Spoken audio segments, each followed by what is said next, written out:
It's funny that they would think that that was funny. You are a midget. I find that term condescending. Condescending. That's a big word for you.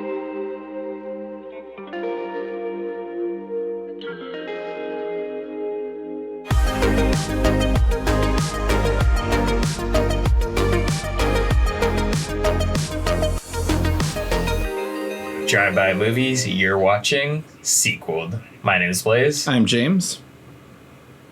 And this week we're talking about one of the worst movies I've ever seen in my life. A movie that does not deserve a sequel, but maybe in a couple of years someone would be like, hey, whatever happened to Mike Myers? Let's bring it back.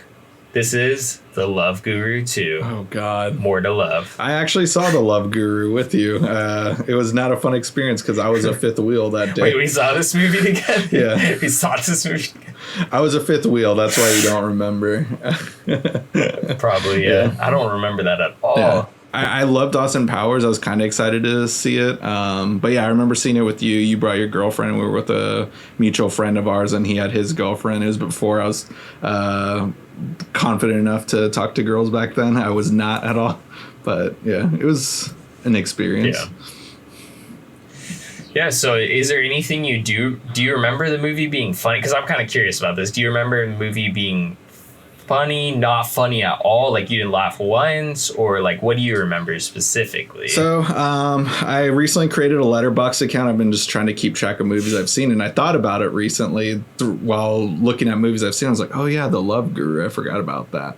I remember not thinking it was funny back then, and like I'm trying to remember it now, and just like the idea of it kind of upsets me. I don't know why, but I just thought it was horrible. I remember Justin Timberlake is in it. I remember Jessica Alba is in it when she was like the it girl back then. And just like, a lot of those stars we don't see as much. I'd say Justin Timberlake we still hear about at least, but yeah, we don't see Mike Myers or Jessica Alba in movies as often anymore. I think this movie is the reason though. Like sadly, I think this movie is literally the reason we don't see them anymore.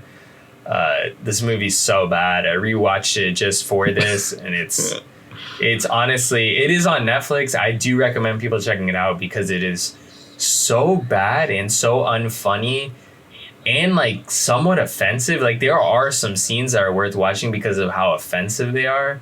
Like because it's just unoffensive and not nice. And there's just no reason for it to even be like that almost. Really? Jeez. Like there's funny scenes that are like, why is this like this? Like, you know, like it makes it more funny that you're like, why did they think that why did anyone think that this is funny? I remember an elephant scene upsetting me for some reason. Oh yeah, that is definitely one of the most offensive scenes. It's two elephants having sex in the climax in this movie, and like during that scene where they're like basically the Love Guru needs to set up this distractions. It's a hockey movie too, which is the weirdest thing about the movie. I don't know if you remember. It's a movie about hockey. Oh, which makes no sense also. That's what Justin Timberlake is, right? A hockey player, right? Yeah. Okay.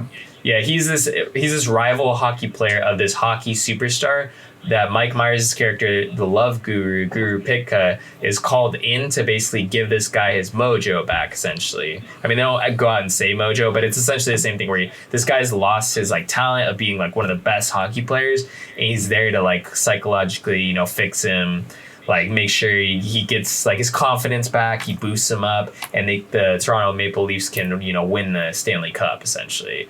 But it's just silly because he has to distract Darren Roanoke, the star player, so he grabs two circus elephants and makes them have sex. But that scene is so offensive because you're like watching, it's not CGI, they're two actual elephants, and I don't think they're having sex, but they are like mounted and making weird faces that are just, is really disturbing because there are kids in the stadium like watching.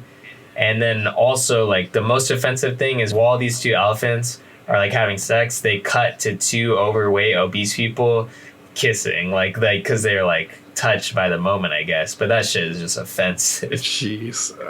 Like I it's funny, I didn't remember the scene. I just had a flashback. It was just like, I just remember being upset at an elephant scene.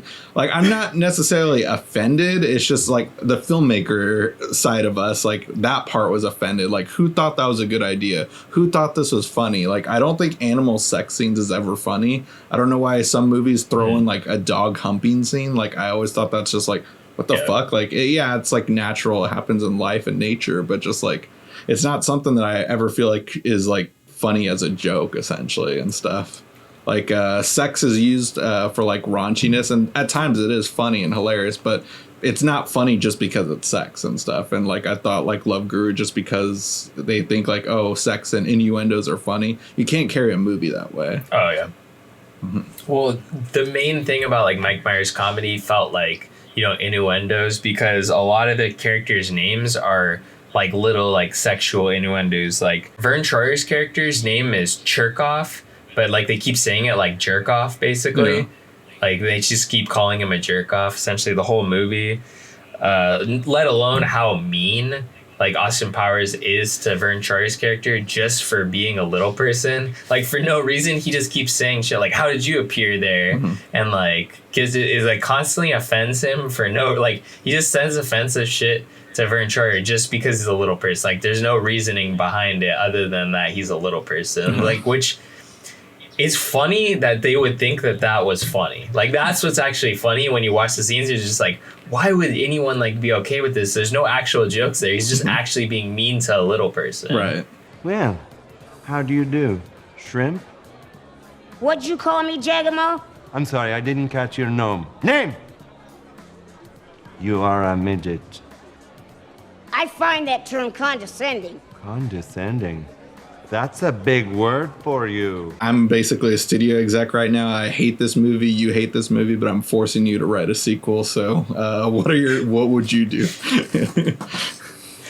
Okay, so essentially, Guru Pitka, I just wanted to preface anyone, if you haven't seen The Love Guru, definitely go watch it on Netflix. I think it is worth the watch. Like, it's honestly one of those movies, it was a huge box office bomb. It literally sank the career of Mike Myers. I would like to think that it also sadly sank the career of Jessica Alba. I don't think she ever did, you know, many bad movies. This is one where I didn't really see her much after this film.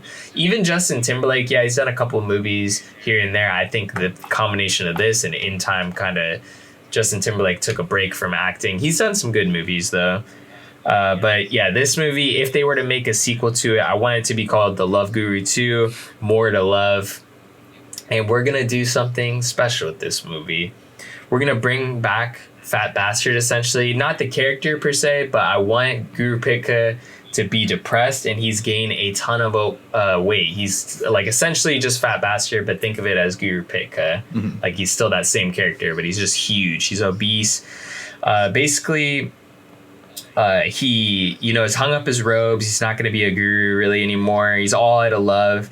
And the real issue with the first Love Guru is that he never has any like struggles or strifes or anything. He's basically just this second best guru in the world.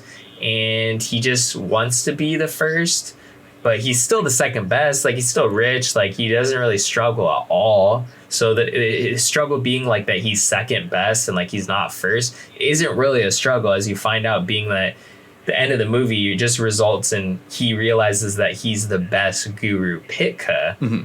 Like he's the best version of himself. So it's like he never really went from point A to point B. He just stayed stagnant. His character and its motivations, which were really lacking in the first film, right, really want to change it up for the second film. So he's got to start from rock bottom. He's gained all this weight. He's depressed that Jane's, who's Jessica Alba's character, has left him.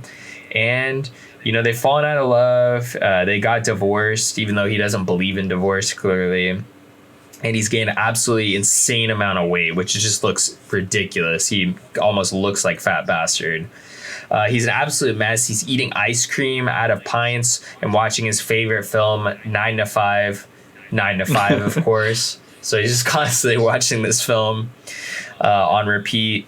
The greatest guru of the world, Deepak Chopra, visits Pitka and suggests he goes on a metaphysical spiritual journey to find out what will truly make him happy again. Mm-hmm. So Chopra gives him some legendary mushrooms, You come up with any stupid name for the mushrooms you want. There are an actual version of mushrooms called the penis envy mushrooms. That's a real type of mushroom that will that's just what they're named. They're called penis envy mushrooms, and they will give you a spiritual journey. But I mean, some of the silly, stupid names of stuff in the first film. There was a guru tugging my putta. Oh my God. Guru having a small vina. Chirkoff, of course, and then Justin Timberlake's character Lecoq Grand. Like, these are the stupid names in the first film. So create any one of those stupid names you want for the mushrooms. They gotta have it. If you want to do some fun, play on the penis envy mushrooms, feel free, or you could just call them penis envy at that point. Yeah, leave a comment. But anyways, leave a comment below. Let us know what we should call these stupid mushrooms. But these they're gonna be magic mushrooms, of course. You guys. Pika's gonna pop the magic mushrooms. He's gonna eat them. He's gonna go on an insane trip. I want like the craziest visuals you've ever seen, like on film, essentially. He's gonna be floating through space and time. Mm-hmm. Jane Fonda, Lily Tomlin, and Dolly Parton are gonna come to life and show him his true happiness can come from working 9 to 5, and he can get Jane back this way. So a lot of 9 to 5 references here, guys. Instead of watching the film 9 to 5 from 9 to 5, he's going to be working 9 to 5. So as he exits his, mushroom trip, he is going to get a last glimpse of Austin Powers, who's going to break through and realize that he's in the wrong movie. Like, Austin Powers shouldn't be here. Yeah. This is a Love Guru movie. I just thought that would be a fun nod to Austin Powers. So after this trip, he tells Chopra his discoveries, and suggests that he needs to work 9 to 5 now, and Chopra suggests maybe not doing his consulting, which he used to as a guru, but actually starting, to better himself. And what way to better yourself than to, practice yoga, maybe even hot yoga, and open up a hot yoga studio in Hollywood, bring back some of your celebrity clients from the first film, like Jessica Simpson, maybe bring in some new clients like Simon Cowell, or just other celebrities that are popular. And essentially have fun celebrity cameos in this movie. Him losing all this weight. It's a great, positive movie about bettering yourself essentially. And hopefully I would hope that he's a better person, because, Guru Pika is a total asshat in the first film. There's nothing likable about the character. He makes the film absolutely unenjoyable. It's hard to get a laugh out of that first movie.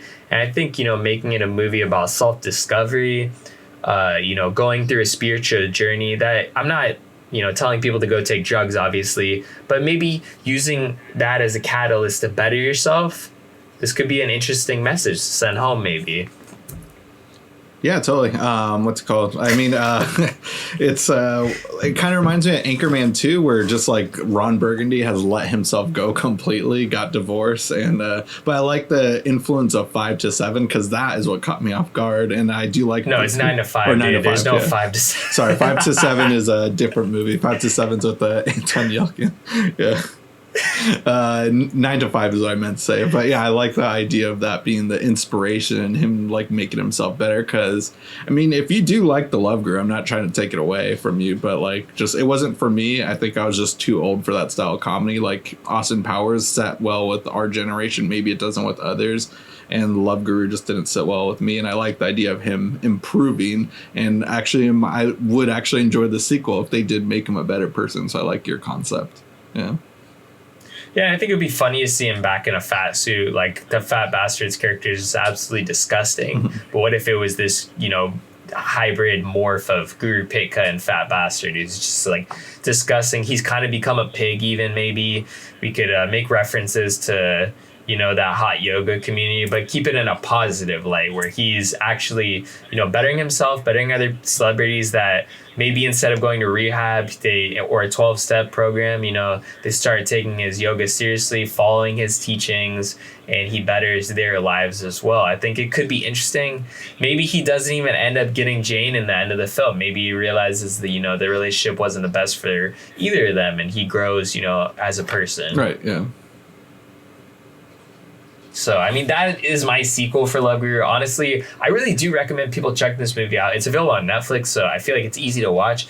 It is honestly an eye-opener watching this movie.